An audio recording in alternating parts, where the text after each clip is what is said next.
దేవుని ఘనమైన నామమునకు స్తోత్రములు. ఈ వాగ్దానం వింటున్న మీకు అందరికీ మన ప్రభువును ప్రియ రక్షకుడైన యేసుక్రీస్తు నామములో శుభములు, మా హృదయపూర్వకమైన వందనములు తెలియచేస్తున్నాం. ఈరోజు దేవుని వాగ్దానం లేవీకాండం 26వ అధ్యాయము 4వ వచనం. మీ వర్షాకాలములలో మీకు వర్షమిచ్చేదను, మీ భూమి పంటలనిచ్చును, మీ చెట్లు ఫలించును. ఈ మంచి వాగ్దానం వింటున్న మనందరి వెనుకడిలో మంచి దేవుడు నెరవేర్చునుగాక. ఆమేన్. ప్రియ దైవ జనాంగమా, ఈ వాగ్దానం మనం ఒక్కసారి గమనిస్తే వర్షాకాలంలో మనకు వర్షం ఇస్తానంటున్నారు ఆయన. భూమి ఫలిస్తుంది అన్నారు, చెట్లు ఫలిస్తాయి అన్నారు. అంటే వర్షాకాలంలో వర్షం ఇవ్వటం అంటే దాని అర్థం ఏంటంటే మనకి కావాల్సిన ఆ వర్షాలు, కావాల్సిన ఆ దీవెన మనకు ఆయన అనుగ్రహిస్తానంటున్నారు. అసలు ఆ దీవెన వస్తేనే కదా మనం ఫలించేది.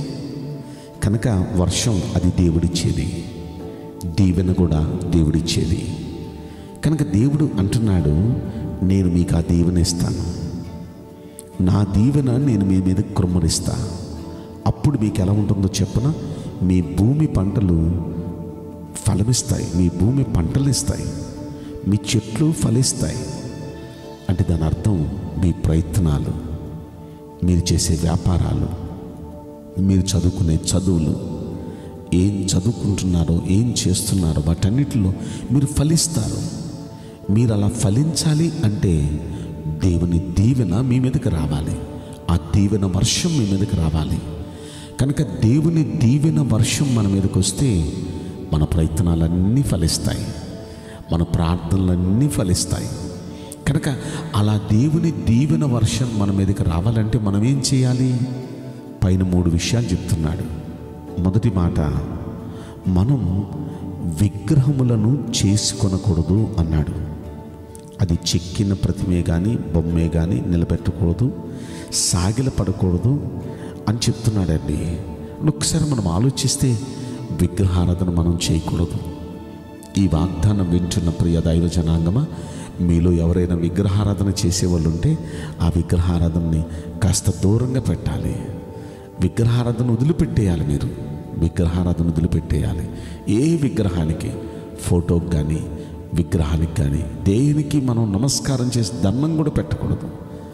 ఆఖరికి తల్లిదండ్రులు అంటారే, చనిపోయిన కొంతమంది చేసే పని ఏంటంటే వాళ్ళ తల్లిదండ్రులు చనిపోయిన ఆ ఫొటోస్ పెట్టుకొని వాటికి దండం పెడుతూ ఉంటారు. లేకపోతే భర్త గారు చనిపోతే ఆ భర్త గారి ఫోటోకి దండం పెడతారు. ఇలాగా ఫోటోలకి దండం పెట్టడం, ఎవరి ఫోటో అయినా, ఏ విగ్రహం ఫోటో అయినా, ఏ దేవుడు అంటారు చూడండి, ఆ ఫోటోలకైనా నమస్కారం చేయకూడదు, దండం పెట్టకూడదు. అలా దండం పెడితే విగ్రహారాధన చేసినట్టే. అంత మాత్రమే కాదు, కొంతమంది హృదయంలో విగ్రహాలు నిలుపుకుంటారు అంటారు. హృదయంలో విగ్రహాలు నిలుపుకోవటం అంటే ఎలాగా?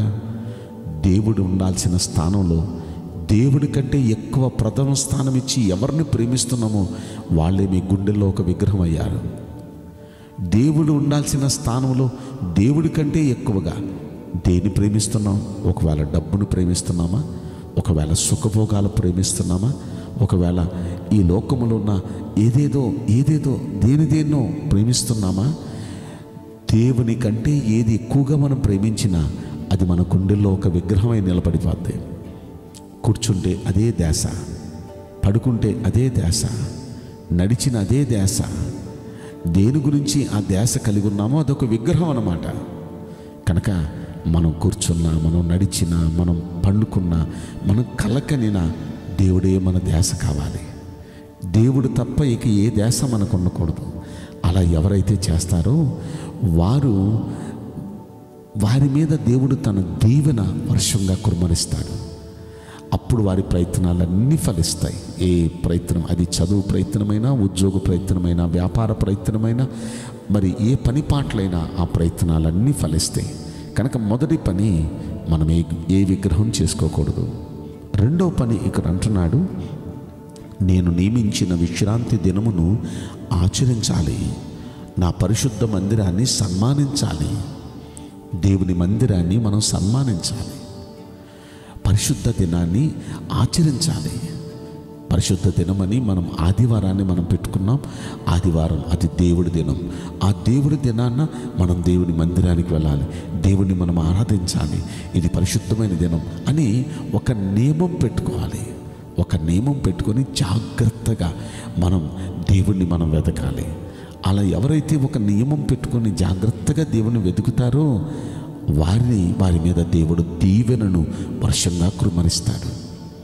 ఇక మూడో పని, మూడో వచనంలో అంటాడు, మీరు నా కట్టడలను బట్టి నడుచుకొని నా ఆజ్ఞలను ఆచరించి వాటిని అనుసరించి ప్రవర్తించిన యెడల, అంటే దేవుని ఆజ్ఞలు, దేవుని వాక్యాలు అనుసరించి మనం నడవాలి. వాక్యాన్ని అనుసరించి మనం నడిస్తే చాలాసార్లు వాక్యాన్ని వింటున్నాం కానీ, చదువుతున్నాం కానీ అనుసరించి నడవటం లేదు. వాక్యాన్ని చదివితే వచ్చేది దీవెన, వాక్యాన్ని వింటే వచ్చేది దీవెన. విన్న వాక్యాన్ని, చదివిన వాక్యాన్ని అనుసరించాలి, పాటించాలి. ఎప్పుడైతే పాటిస్తామో దీవెన వర్షంగా వస్తుంది మన మీదకి. ఆ దీవెన దేవుడు కుమ్మరిస్తానంటున్నాడు. ఏ టైంలో జరగాల్సిన అచ్చట ముచ్చట ఆ టైంలో జరిగేటట్టు చేస్తానంటున్నాడు. అలాగ దేవుడు తన కృపను, ఆ దీవెనను వర్షంగా కుమ్మరించాలంటే ఈ మూడు పనులు మనం చేద్దామా? అలా చేస్తే ఖచ్చితంగా దీవెన వర్షంగా కుమ్మరిస్తాడు. అప్పుడు మనం ఎక్కడికి వెళ్ళినా, ఏ ప్రయత్నం చేసినా ప్రయత్నాలన్నీ ఫలిస్తాయి. అలా వింటున్న మనందరి జీవితంలో ఫలించునుగాక. ఆమేన్. నేను మీకోసం ప్రార్థన చేయబోతున్నాను. పరిశుద్ధుడా, ప్రేమగల యేసురాజా, మీ పరిశుద్ధ బంగారు పవిత్రమైన నామమునకు నిండు మనసుతో కోట్ల కొలదిగా స్తుతులు, స్తోత్రములు, వందనాలు చెల్లిస్తున్నాం. ఈ వాగ్దానం వింటున్న ప్రియుల జీవితంలో దయచేసి ఈ వాగ్దానం నెరవేర్చి కృప చూపించండి అయ్యా. దీవెన వర్షంగా ప్రతి జీవితం పైన, ప్రతి కుటుంబం పైన కుమ్మరించమని ఈ కొద్ది మనవులు నజరుడైన యేసుక్రీస్తు ప్రశస్తమైన నామములో మిక్కిలి వినయముతో ప్రార్థించి బ్రతిమలాడి వేడుకుంటున్నాం ప్రియ పరలోకపు తండ్రి. Amen. May God bless you all.